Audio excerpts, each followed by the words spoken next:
Le Seigneur est grand. Nous l'avons chanté et j'espère que nous le croyons. Il est fidèle et tout-puissant. Je suis très heureux de me retrouver au milieu de vous ce matin pour que, ensemble, nous puissions vraiment célébrer la bonté et la grâce du Seigneur. Alléluia. Je vous apporte les salutations de vos frères et sœurs de Guéret, de ma famille. Et c'est vrai que c'est un moment extraordinaire et privilégié que nous avons les uns les autres de pouvoir nous tenir ensemble dans sa présence. Est-ce que vous en êtes conscients? Alors il y a deux manières de vivre ensemble dans la présence de Dieu. C'est un petit peu comme au théâtre. C'est acteur ou spectateur. Moi, ma prière, c'est que l'Église soit pas comme au théâtre. Vous savez pourquoi? Pour que tous nous soyons des acteurs. Amen. Hein? Et que nous réalisions ensemble le privilège que nous avons de pouvoir servir le Seigneur. Ce matin, j'ai un message à partager avec vous que le Seigneur a mis sur mon cœur et je désirais vous l'apporter parce qu'il est venu de la part du Seigneur sur mon cœur le premier jour de la semaine où nous avons fait le jeûne et la prière en commun. Donc il y a quelques jours de cela, hein, il y avait Guéret, Limoges, Brive, Périgueux, Sarlat. Hein, on était plusieurs ensemble. Juste le dernier samedi où plusieurs ont réussi à se retrouver ensemble sur Brive. Vous savez que je n'étais pas là parce que j'étais à l'inauguration de la mosquée de Guéret. Voilà. Alors donc il fallait absolument que j'y aille. Je pense que c'était tout à fait important que j'y sois parce que j'y ai rencontré là-bas tout un tas de personnes que j'avais besoin de rencontrer parmi les autorités, etc. et voir un petit peu ce qui se passait. Et j'avais invité les responsables musulmans à venir pour l'inauguration de notre salle. Ils n'étaient pas venus, mais le responsable m'a dit qu'il était en voyage à ce moment-là et qu'il n'avait pas pu venir. Je pense que dans des circonstances comme cela, dans les villes où nous sommes, parfois, les absents ont toujours tort. Hein. Et donc, il faut être là pour voir ce qui se passe. Je voudrais vous encourager et vous dire quelque chose. C'est que si le Seigneur nous a appelés les uns et les autres, c'est que nous avons la possibilité de le servir. Est-ce que vous le croyez? Levez la main tous ceux qui le croient. Bon, presque tout le monde. Hein? Et j'espère que quand j'aurai fini ce message, tout le monde pourra lever la main. Hein? Alors, je vais introduire juste avec ce mot d'encouragement qui nous montre que le Seigneur nous aime et nous a sauvés les uns les autres. Alors, j'ai mis un petit texte, voilà, hein, c'est répète après moi. Alors, je m'appelle, bon, j'en ai 2, 3, Josette, j'ai entendu quelques prénoms par là. Il n'y en a qu'un ou deux qui sont là? Bon, alors vous rappelez votre prénom? Ça va, vous êtes bien réveillés? Allez, on y va. Donc, je m'appelle Michel. Bon, j'ai presque entendu tous les prénoms. Dites-le avec moi, je suis une personne importante aux yeux de Dieu, puisque le Saint-Esprit, en venant en moi, y a déposé la vie de Jésus, ses talents. Je veux les mettre en valeur et être disciple de Jésus et ouvrier avec Dieu. Amen. Vous l'avez dit. Maintenant, vous êtes obligé de le faire. Hein? Je voudrais, et c'est important, parce que nous avons, pour certains d'entre nous, nous revenons de tellement loin que parfois nous nous sentons petits, incapables. Parfois nous sommes dans l'épreuve, dans le découragement, et on espère que les choses vont s'améliorer pour qu'on puisse commencer à se lever et à faire quelque chose pour Dieu. Moi, je voudrais vous dire ce matin, quel que soit l'état ou la situation dans laquelle vous êtes, le Seigneur t'invite, et je te dis avec le mot toi, personnellement, à commencer à te lever parce que tu crois en Jésus, tu l'aimes, il t'a sauvé, alors il t'appelle à le servir. Amen. Alors préparez-vous, on va y aller maintenant. pour chacun d'entre vous. Écoutez bien et regardez bien ce qui va se passer.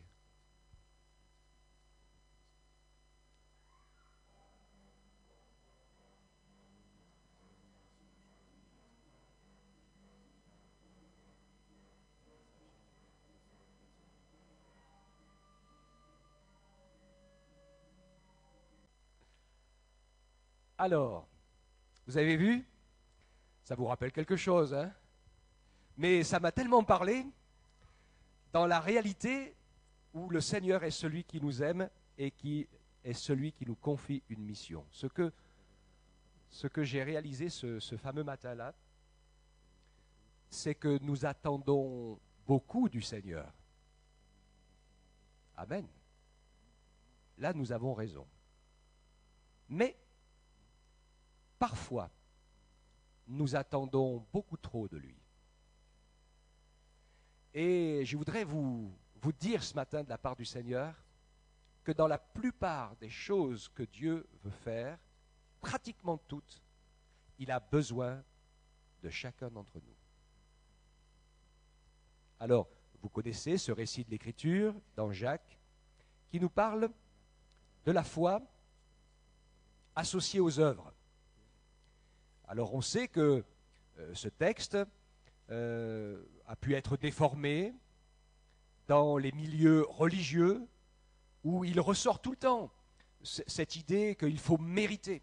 Alors il faut faire des choses pour mériter la grâce de Dieu, mériter l'exaucement, mériter, etc., etc. Mais nous savons que tout est grâce de la part du Seigneur. Amen.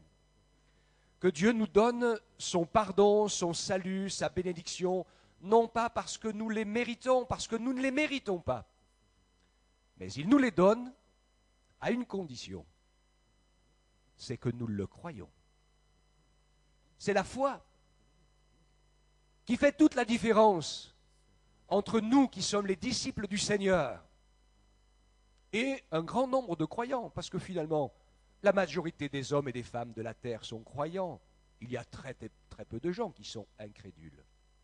Mais plein de gens sont croyants, croient qu'il y a un Dieu. Quelle est donc la différence? La différence, eh bien, c'est que nous croyons, nous avons saisi par la foi ce que Dieu dit, et nous sommes engagés. Alléluia. Est-ce que vous vous rappelez de ce jour merveilleux où vous avez donné votre vie au Seigneur dans les eaux du baptême? Et on n'a pas baptisé quelqu'un d'autre à votre place. Ce n'est pas quelqu'un d'autre que vous qui a rendu témoignage de ce que Dieu avait fait dans votre vie. Est-ce que vous êtes d'accord avec moi? Et ensuite, bien, nous avons pris l'habitude de venir à l'église pour servir le Seigneur. Et ce n'est pas quelqu'un d'autre que vous qui peut venir à votre place. Et vous savez que c'est important d'être là. Je pense que je parle à des gens convaincus puisque vous êtes là. Hein? Et il y a des personnes, des fois, qui ne sont pas là, mais ils disent « Je suis avec vous de tout cœur ». Alors, je vous raconterai l'histoire d'un prédicateur. Un jour, il est monté sur l'estrade, puis il a commencé à lire sa Bible. Il ne disait rien. Alors, les frères et sœurs ont commencé à se poser un peu des questions. Qu'est-ce qui lui arrive? Alors il y a un des anciens qui était un ami à lui, il lui dit « Frère, qu'est-ce qui arrive? Qu'est-ce qui se passe? Ça ne va pas ?» Il dit « Non, non, ça va très bien. » Il dit « Qu'est-ce qui se passe? Qu'est-ce que vous faites alors ?» Il dit « Mais c'est pas difficile, je prêche dans mon cœur. » Au moins il était là, hein. S'il était juste là de cœur. Hein. Je voudrais que nous réalisions ensemble que la vraie foi se traduit automatiquement par des actions. Nous sommes là parce que nous croyons au Seigneur. Nous sommes là parce que nous l'aimons. Nous sommes là, je le crois aussi, parce que nous croyons que le Seigneur va nous bénir ce matin. Est-ce que vous croyez que le Seigneur va nous bénir? Moi, je crois qu'il a déjà commencé. Vous savez ce que je dis à l'église de Guéret? Je leur dis depuis longtemps déjà. Vous savez, le culte, il ne commence pas quand vous franchissez la porte là-bas. Le dimanche matin, le culte, il commence quand vous ouvrez les yeux. Amen. Alléluia. Je vais vous inviter à faire quelque chose tout à l'heure. Parce que j'ai écouté que vous aviez des belles voix dans la louange et dans l'adoration. Et vous allez voir qu'on peut vivre des choses extraordinaires avec le Seigneur tous ensemble. Donc, le Seigneur nous rappelle dans cette parole certaines œuvres de la foi. Nous savons bien sûr que les choses essentielles, c'est de ne pas laisser quelqu'un sans habits et sans nourriture à côté de nous. Mais les œuvres de la foi, dans les exemples que vous avez dans le texte, si vous avez regardé, il est parlé d'Abraham, il est parlé de Rahab, et vous savez que dans ces textes de l'Écriture, eh bien, les œuvres ici qu'ont fait Abraham, ce n'est pas des bonnes œuvres religieuses pour mériter le ciel. Vous savez, tenter d'offrir son fils en sacrifice, comme bonne œuvre, il y a mieux. Hein. Mais on sait que c'était quelque chose de particulier, qui avait un sens dans la foi. On sait que c'est un moment d'intimité extraordinaire entre Dieu et Abraham, qui était un homme de foi, où Dieu a voulu faire ressentir à Abraham ce qu'un père pouvait ressentir en offrant son fils en sacrifice. Ça vous dit quelque chose? Ce que Jésus a accompli pour chacun d'entre nous. Heureusement que le Seigneur ne nous a pas simplement aimés avec des bonnes paroles et des bonnes pensées, mais il est venu. Il a agi et il a pris un corps comme le nôtre, à l'exception du péché bien sûr, pour pouvoir nous en délivrer. Et il est mort sur cette croix du calvaire, avec nos péchés sur lui, en disant tout est accompli. Et il a accompli ce miracle extraordinaire de rendre possible ce qui était devenu impossible, de nous sauver et de faire de nous ses fils et ses filles. Puisque nous sommes les filles et les fils du Seigneur, notre Père Céleste a une volonté précise pour chacun d'entre nous. Quelle est donc cette volonté? C'est que nous lui ressemblions. C'est un défi impressionnant qui malheureusement parfois nous laisse un petit peu statiques parce qu'on se dit mais on ne va jamais y arriver, c'est trop dur, c'est trop difficile. Hein? Mais je voudrais vous encourager ce matin déjà à progresser dans le domaine de la prière. Quand on regarde le premier ordre de Jésus,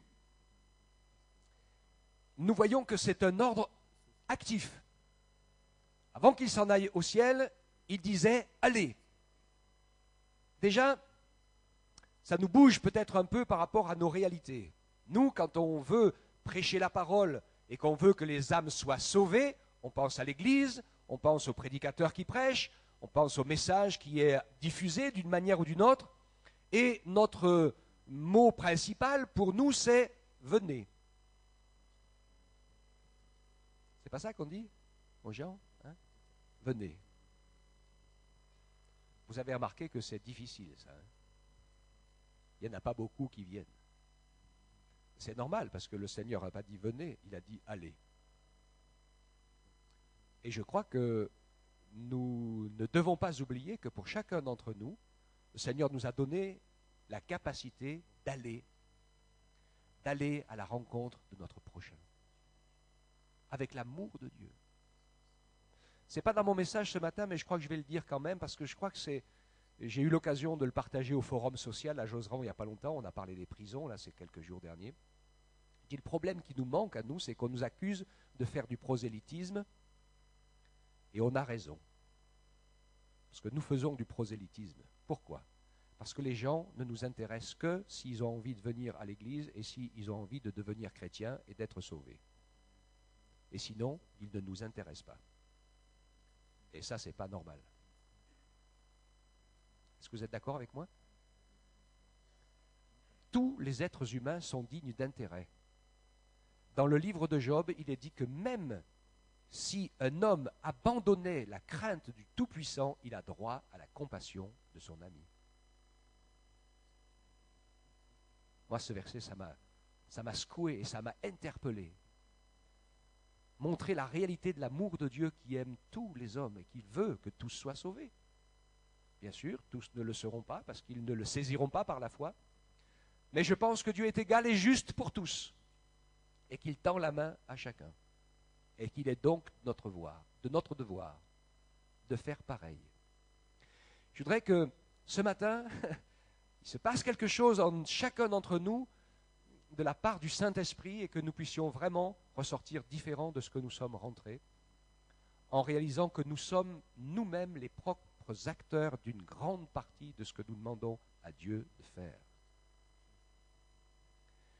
Et si nous nous mettons à prier de la bonne manière, dans le bon sens, je suis convaincu que nous allons voir les choses changer. On prie pour le réveil. Vous priez pour le réveil? Alléluia. Et je vais vous démontrer que ce n'est pas juste d'agir ainsi. Pour la simple et bonne raison, c'est que Dieu ne dort jamais. Lui, il est toujours réveillé. S'il y a quelqu'un qui dort, ce n'est pas lui. Okay?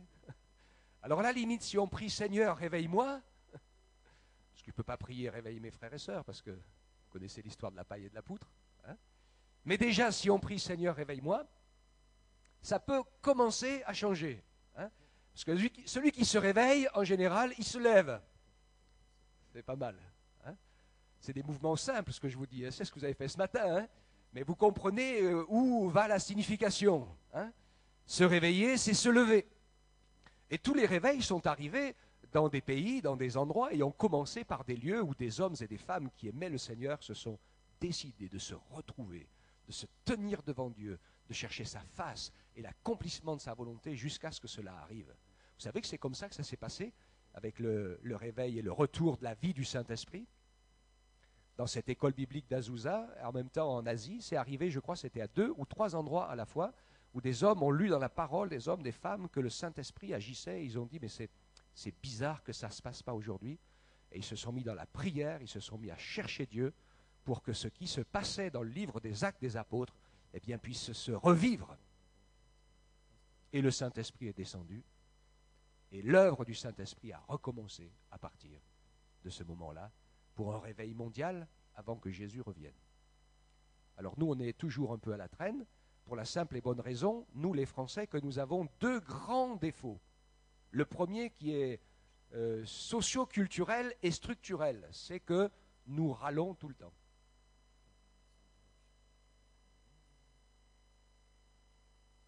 Alors au début, ça me faisait rire, mais ça ne me fait plus rire du tout. Parce que je sais que c'est un état d'esprit et c'est un mauvais esprit. Parce que c'est destructeur. C'est ravageur. Parce qu'il est évident que quand on commence, que les premières choses qui nous viennent à l'esprit, c'est de voir ce qui ne va pas, ça nous paralyse. Non? Parce que je me dis, moi, si je suis toujours en train de critiquer ce que les autres font, je n'ai pas intérêt de faire quelque chose, parce que si jamais je le fais, je ne vous dis pas ce que je vais prendre. Souvent, c'est nous qui sommes un peu, sans nous en rendre compte, ce que nous reprochons aux autres. D'accord? Il y a des choses qu'il faut réfléchir comme ça. Hein? Et je crois que ça va nous aider à nous avancer. Quand même, quand le Seigneur Jésus a dit « allez », il a commencé par leur dire avant « attendez ». Attendez d'être revêtus de la puissance du Saint-Esprit. Le Seigneur voulait leur dire, vous ne pouvez pas y aller comme ça. Et je voudrais que dans notre cœur de chrétiens, de disciples de Jésus et dans nos églises, nous puissions faire revivre la première forme de réunion de prière qui existait. Je vais vous parler ce matin des 2 formes de prière qui existent dans les Écritures et en nous. Et nous, on a oublié la plupart du temps la première pour ne s'occuper que de la deuxième. Mais la première, c'est que les premiers croyants, après la résurrection de Jésus, se sont tenus dans sa présence, cherchant sa face et sa volonté. Avant de se mettre en action, ils ont attendu d'être missionnés par le Seigneur.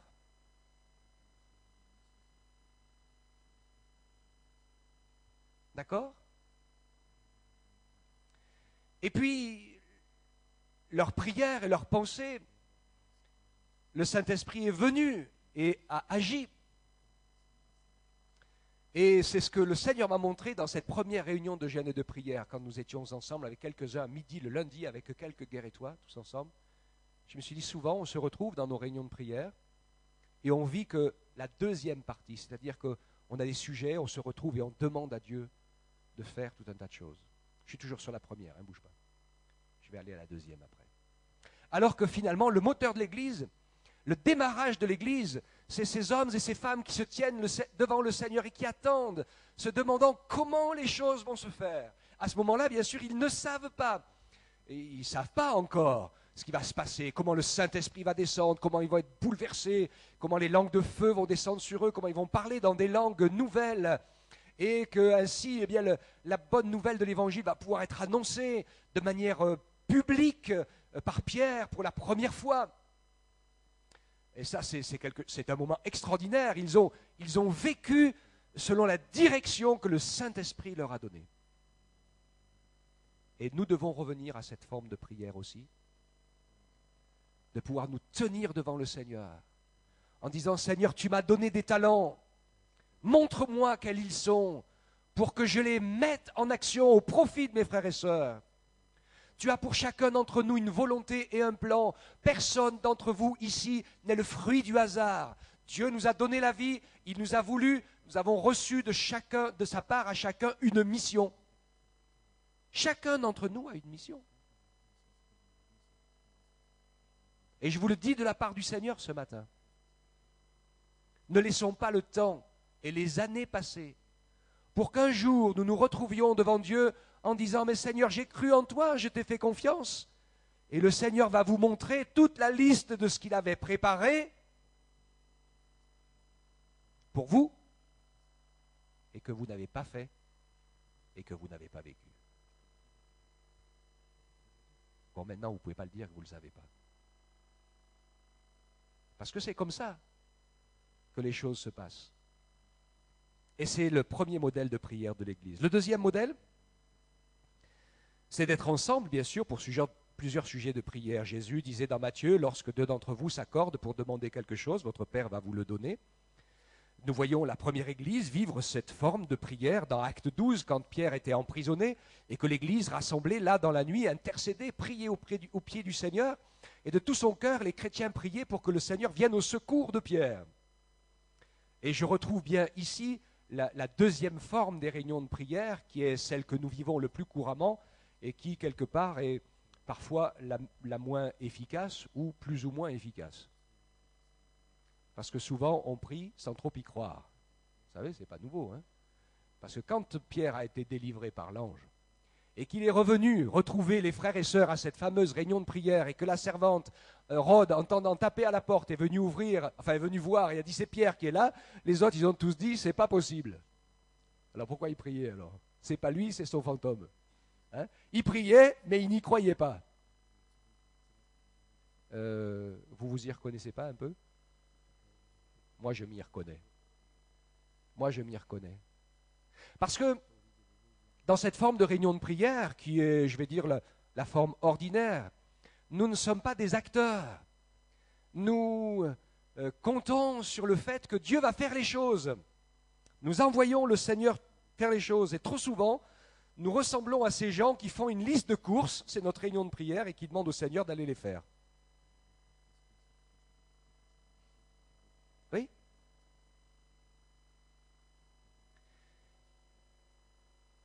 Et dans ce domaine, on ne vit pas énormément d'exaucement parce qu'il y a beaucoup de sujets de prière, c'est nous qui les avons choisis. Et parfois on prie, Seigneur, guéris une telle qui est malade. Et si vous écoutiez bien la voix de Dieu, le Seigneur vous dirait, je ne vais pas la guérir, c'est moi qui l'ai rendue malade parce que j'ai des choses à lui dire.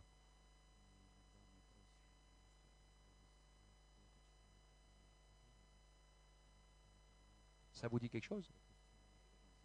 Oui, oui. Moi, j'ai vu des églises entières, toute la France, prier pour que quelqu'un ne meure pas. Il est mort quand même. Hein.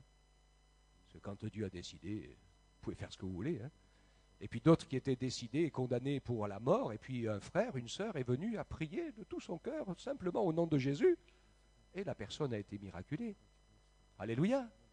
Parce que la seule chose que nous avons à faire, je le crois de tout mon cœur, c'est pas à prier nos propres prières. Dieu veut que nous soyons malléable entre les mains du Saint-Esprit pour que nous puissions prier ces prières à lui.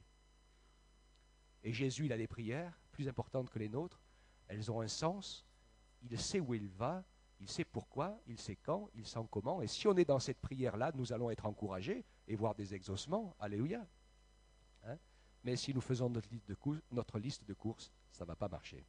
Nous devrions nous tenir devant le Seigneur avec une liste vide et demander à Dieu de la remplir, la liste, et aller faire les courses nous-mêmes. Ça va nous changer. Et ainsi, nous sommes encouragés à devenir acteurs. Donc chacun d'entre nous avons reçu une mission et nous sommes appelés à nous y consacrer sérieusement à cette mission que nous avons reçue. Et que ce soit de nous occuper des enfants, que ce soit de nous occuper de la cohérence du bâtiment, que ce soit de nous occuper de chanter, que ce soit de nous occuper d'aller visiter les personnes, que ce soit de nous occuper de nous tenir dans la prière. Je ne fais pas une liste limitative. Dieu emploie des gens de toute manière. Et les uns les autres, faisons bien attention, parce que parfois, nous pensons bien sûr que le rôle le plus important, c'est le prédicateur, le serviteur, le pasteur qui prêche. Quand on va se retrouver au ciel, le jour des récompenses, on va avoir des sacrées surprises. Parce qu'il y aura des gens qui seront au premier rang et d'autres moins au premier rang et de plus en plus loin. Alors ça va être très étonnant quand on va arriver là-haut, où il n'y aura plus ni hommes ni femmes, et on va se rendre compte que les premiers sièges seront tenus par des personnes qui avant étaient des femmes. Ça vous surprend ce que je dis, Mais moi ça ne me surprend pas du tout, parce que je connais la piété de beaucoup d'entre elles. Et si en plus elles sont de couleur, alléluia, ce que je crois aussi, à moins que je ne sais pas, est-ce qu'on aura tous la même couleur là-haut? Je ne suis pas capable de vous le dire, mais on va être surpris. Ah oui, Jésus a dit, il y en a qui sont les premiers, qui seront les derniers, certains.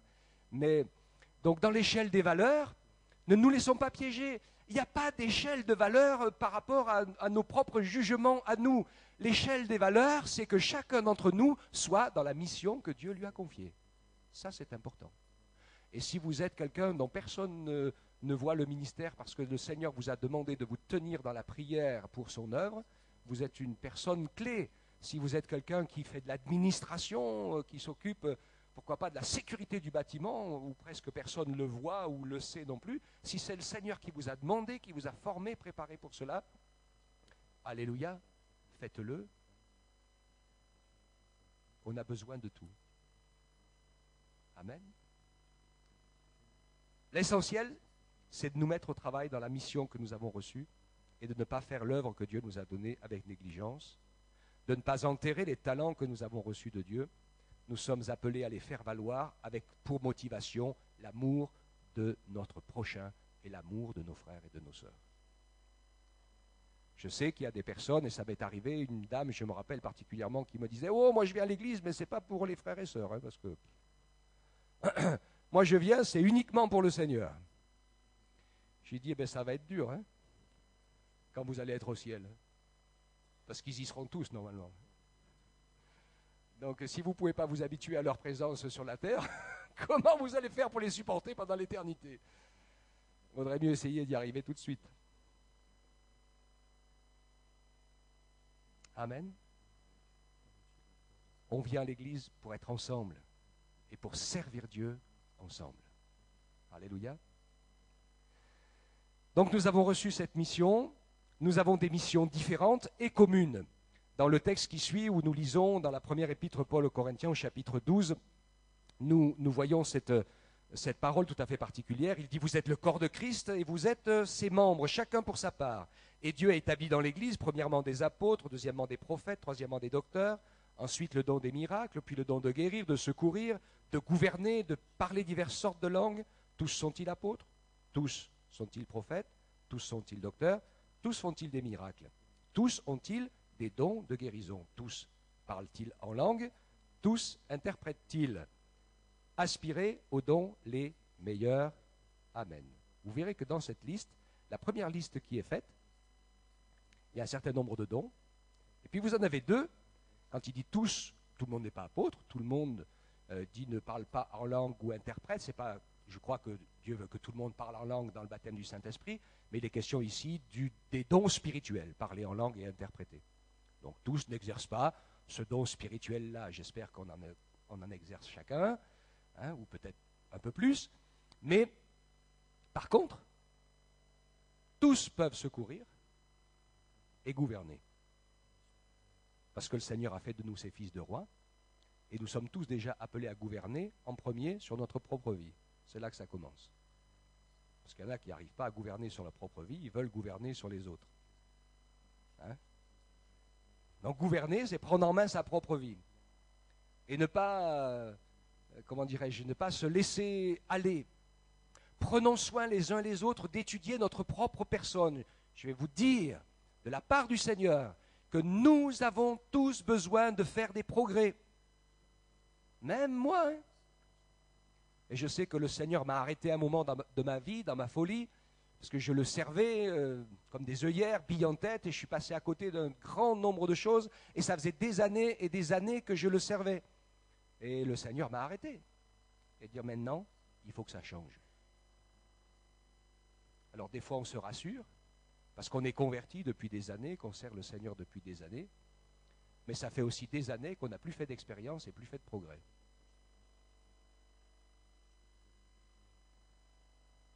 Dieu veut qu'on change, qu'on continue de changer. Et jusqu'au bout, nous devrons changer. Si nous arrêtons de changer, c'est que nous commençons à mourir spirituellement. Et Dieu veut nous encourager dans ce chemin-là. Donc gouverner et secourir aussi, bien sûr, qui est la même chose pour tous, où Dieu nous appelle à manifester l'amour pour ceux qui sont autour de nous. Alors il faut absolument, et je termine, que nous sortions de notre habitude où l'on attend que Dieu fasse tout. Ça doit changer. Si on reste comme ça, moi je crois que le réveil du Seigneur va venir, mais que si on ne se lève pas et si on ne se bouge pas, eh bien il le fera avec ceux qui se lèveront et se bougeront. Et ceux qui sont endormis, ils resteront endormis. Hein, comme les vierges folles, sans réserve d'huile. Donc nous sommes les membres de son corps. Donc en étant les membres de son corps, le temple du Saint-Esprit, nous sommes comme si nous étions son corps agissant sur la terre. Quand Jésus était sur la terre, dans un corps semblable au nôtre, comment a-t-il agi, Jésus? Il a agi sous l'action, la direction et la puissance du Saint-Esprit.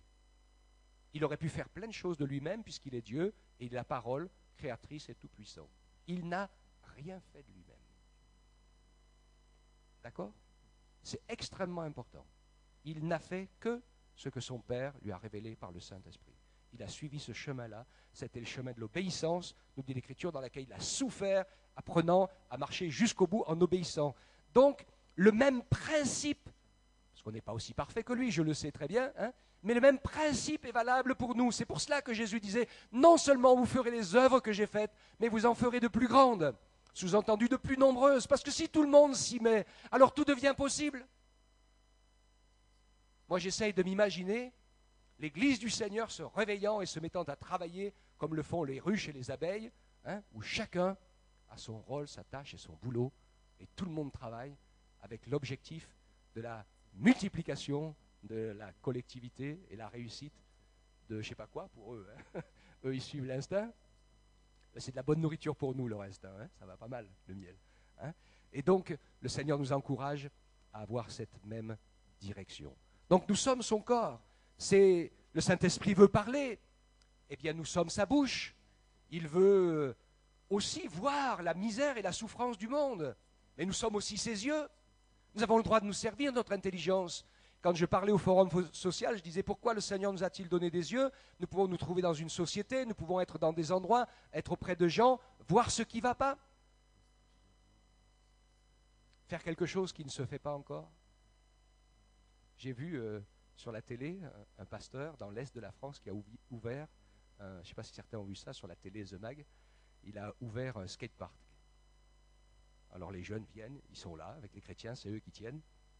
Ils voient plein de jeunes et tout, c'est extra leur aventure. Et Dieu était avec eux, hein, vous imaginez que Dieu soit avec un pasteur qui ouvre un skatepark. Il y en a qui vont se dire, non, ça c'est complètement à côté de ses pompes. Hein. Eh bien, pourtant, le Seigneur a permis qu'ils rencontrent quelqu'un qui les appelle directement, qui n'était pas vraiment au courant du projet, et qui leur dit, je ne sais pas pourquoi je vous appelle et je vous parle de ça. Il dit, j'ai tout un équipement de skatepark qui est fait, mais je ferme la boîte, si vous voulez, je vous donne tout, à condition que vous remontez la même chose. Si ce n'est pas une confirmation, hein, il y en a pour je ne sais pas combien de millions d'euros, plusieurs smirmorques, où ils sont allés chercher le matériel. Hein. Et ainsi, eh bien, il se retrouve avec les jeunes, ils sont là, il parle avec eux, il les encourage, il dit pendant qu'ils sont là avec nous, en train de jouer ou autre, et dans la bonne présence de Dieu, c'est bien mieux que de faire n'importe quoi, livrer eux-mêmes dans les rues. Ne croyez-vous pas? Donc plein de choses sont bien sûr possibles. Et le Seigneur veut que nous puissions ainsi être ses acteurs. C'est vrai que nous avons vécu des échecs et que les échecs peuvent nous décourager. Ça nous est arrivé de tenter quelque chose et puis ça n'a pas marché. Moi je vous dis de la part du Seigneur, ne vous découragez pas. Si une chose n'a pas marché, ben essayons-en une autre. Il n'y a que celui qui fait rien qui ne se trompe pas, mais toute sa vie est une erreur. Et comme je redisais tout à l'heure, c'est facile de critiquer celui qui se trompe. Hein, mais quand on se met en action, quand on se met à l'œuvre, quand on essaye de faire quelque chose, on devient beaucoup plus compatissant et encourageant pour les autres. Ma prière, quand le Seigneur nous dit ne soyez pas comme ce monde, ne soyez pas comme ce monde, ça ne veut pas dire qu'il ne faut pas avoir d'ordinateur, pas de télévision, pas de voiture, il n'y a qu'à recommencer à vivre comme les Amish. Hein. Alors beaucoup de gens ont cru qu'être spirituel, c'est d'être en retard de 20 ans par rapport à tous les autres. Parce que finalement, 20 ans après, on a tous ce que les gens ont. Donc il ne faut pas se tromper. L'état d'esprit de ce monde, c'est pas ça. C'est ce que je suis en train de vous dire. Quand je vous disais que la France était un pays qui était miné par la critique et par l'autodestruction de gens assis, qui ont la bouche ouverte, toujours en train de dire ce qui ne va pas, le Seigneur veut que son Église soit le contraire. Que nous soyons debout et la bouche fermée pour ne pas critiquer les gens et que nous nous mettions au travail et que nous encouragions ceux qui s'y mettent. Alléluia. Ainsi, les choses vont changer. Et je termine avec ce verset dans notre prière, que notre prière principale soit de dire « Seigneur, montre-moi ce que je dois faire ».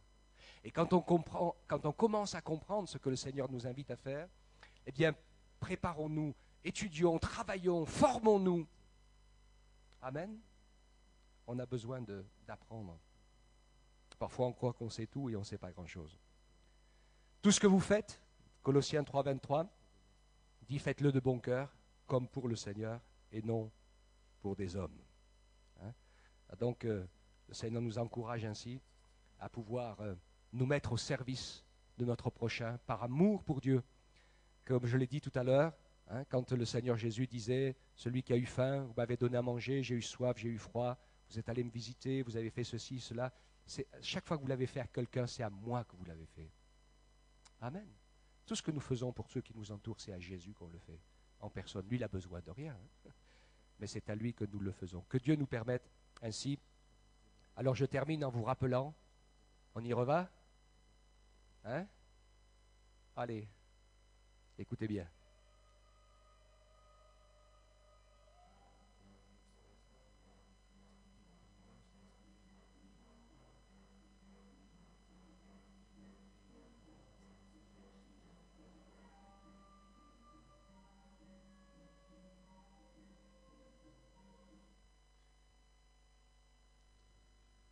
Tu as une mission.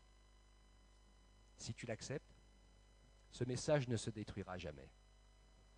Car pour l'éternité, nous sommes son ouvrage, ayant été créés en Jésus-Christ pour de bonnes œuvres que Dieu a préparées d'avance, afin que nous les pratiquions.